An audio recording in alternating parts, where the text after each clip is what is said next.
এটি জিনিস আমি আপনি সবাই জানি, বাংলাদেশের মানুষ।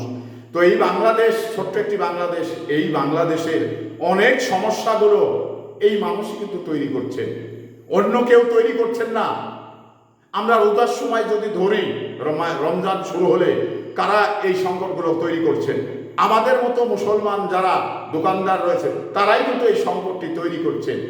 অন্য ধর্মের মানুষ রমজানকে যথেষ্ট সম্মান করে, কিন্তু আমাদের মুসলমান নামক কিছু মানুষ রয়েছে যা সংকট তৈরি করে অধিক দামে মাল বিক্রি করা, এই মানসিকতা রয়েছে।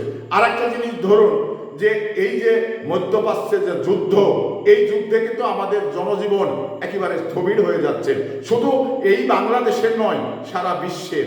তো তারপরেও কিছু মানুষ রয়েছে এই তেলে কৃত্রিম সংকট তৈরি করে জনগণের ভোগান্তি তৈরি হচ্ছে। এতে করে এই মানুষগুলোকে আমি প্রশ্ন করতে চাই যে আপনি হয়তো বা 1 লিটার তেল 150 টাকায় কিনছেন, বেচছেন 300 টাকায়। এই টাকাটা আপনার কি আসলে বৈধ হচ্ছে? আপনার বিবেকের কাছে প্রশ্ন করে দেখুন। যদি বৈধ হয় তাহলে করা ঠিক আছে, এটা তো সম্পূর্ণভাবে অবৈধ। এবার আপনি প্রশ্ন করতে পারেন যে আমি টাকা দিয়ে কিনে নিয়ে আসছি আর বেশি দামে বেচছি, তাহলে কেন বৈধ হবে না? আমি মনে করি না এই তেল আপনার 300 টাকা বা 350 টাকা লিটার বিক্রি করা আপনার বৈধ হবে না, এটা সম্পূর্ণভাবে অবৈধ। কারণ এই যে অবৈধ টাকা কামিয়ে আপনি কি আসলে নিয়ে যাবেন?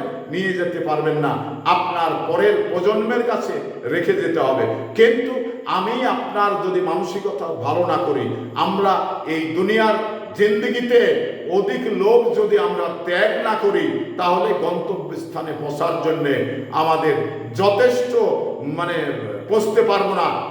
এটা কিন্তু সত্য কথা।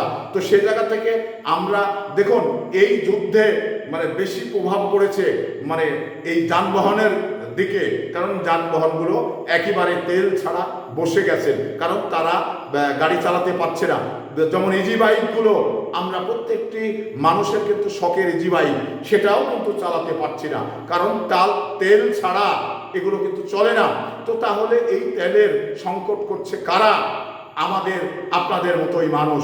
কারণ এই মানুষ শুধু মানুষের মুখোশ পরে আছে, তার ভিতরটা একেবারে অন্ধকার, তার ভিতরটা তার ভিতরের জানোয়ারটা দীর্ঘদিন থেকে জন্মেছে, তাই সে সেটা করবেই। এটাই তার তার কাছে ভালো, তার কাছে বৈধ।